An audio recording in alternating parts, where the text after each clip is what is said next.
Day 47. I passed the interview.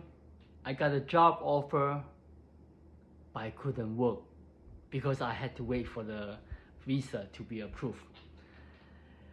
And most of us in America didn't think that working visa was that difficult to get. It really was. It took them 6 months to get my visa going. So what did I do that 6 months?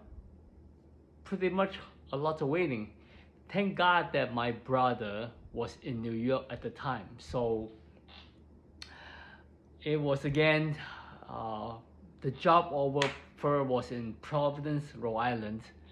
New York was on the way to there. And I told my brother, can I just stay around with you until I got the visa approved? And he was sure. So you know what? That was probably one of the best 6 months I had with my brother, because since then we never really hang out. So time flies. It has been 25 years now since we hang out in that long period of time. So again, if you're here, if you're staying with your brother and sister at the younger age, treasure those times because they don't really come back as often. So I was hanging out with my brother that 6 months. Again, it was fun and cool, but at that time I really was waiting to get going, start working, start my career. And guess what happened? Eventually it did happen. 6 months into it, I was so ready to go.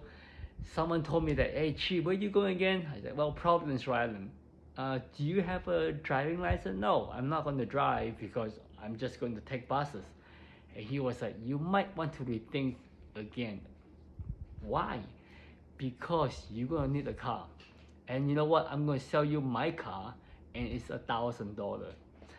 And I was like, should I? But people were like, you should get a car, just in case. All right, so I will buy a car. But guess what?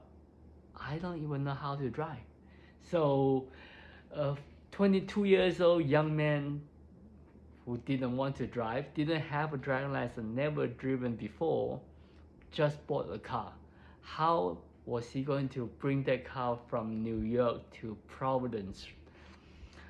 Thank God my brother, he knew how to drive, so he drove me from New York to Providence, and he left the car there.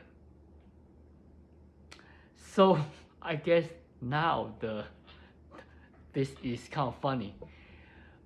A 22 years old young man, still trying to understand the language, still trying to understand the culture, in a foreign city with a car that he couldn't drive and he didn't know how, and he had no driving license and he had no apartment. So that will be tomorrow, day 48. So today was pretty much waiting period. Tomorrow, I think it's gonna be funny, but I'm going to tell you what happened after that. You have a good night. Bye.